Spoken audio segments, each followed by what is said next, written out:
સમગ્ર શિક્ષાની સમાવેશી શિક્ષણ શાખા અંતર્ગત મિનિસ્ટ્રી ઓફ એજ્યુકેશન દ્વારા પ્રશસ્ત એપ ચેકલિસ્ટના ઉપયોગ દ્વારા કેવી રીતે દિવ્યાંગ બાળકોની ઓળખ કરી શકાય તે માટે લીમખેડા તાલુકાની તમામ સરકારી અનુદાનિત શાળાના મુખ્ય શિક્ષક આચાર્યની 2 દિવસની તાલીમનું આયોજન બીઆરસી ભવન લીમખેડા ખાતે કરવામાં આવેલ હતું, જેમાં ક્લસ્ટરના આયોજન અનુસાર પ્રથમ દિવસે હાજર રહેલ શાળાના મુખ્ય શિક્ષક આચાર્યને પ્રશસ્ત એપ અન્વયે તાલીમ આપવામાં આવેલ હતી।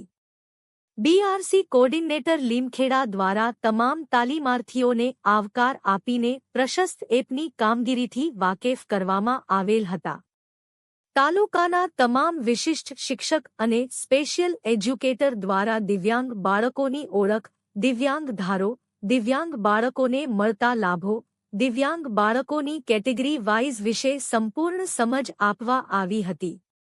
પ્રશસ્ત એપનું રજિસ્ટ્રેશન, આચાર્ય અને શિક્ષકની ભૂમિકા અને સાથે પ્રશસ્ત એપમાં ચેક લિસ્ટ બાબતે સમજ આપવા આવેલ હતી।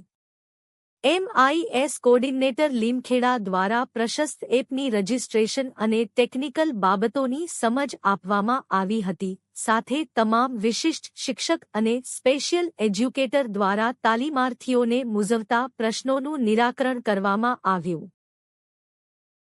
તાલીમાર્થીઓ દ્વારા પ્રશસ્ત એપ તાલીમ બાબતે સુંદર અભિપ્રાય આપવામાં આવેલ હતો। ડિપાર્ટમેન્ટ આઈડી વિભાગના તજજ્ઞ મિત્રો, પૂર્વની અંદર આપણે સુંદર મજાની પ્રાર્થના ધૂન અને ભજન સંગીતના શિક્ષક દ્વારા કરી, બીઆરસી કોર્ડિનેટર શ્રી ઋષિભાઈ સલાણિયા દ્વારા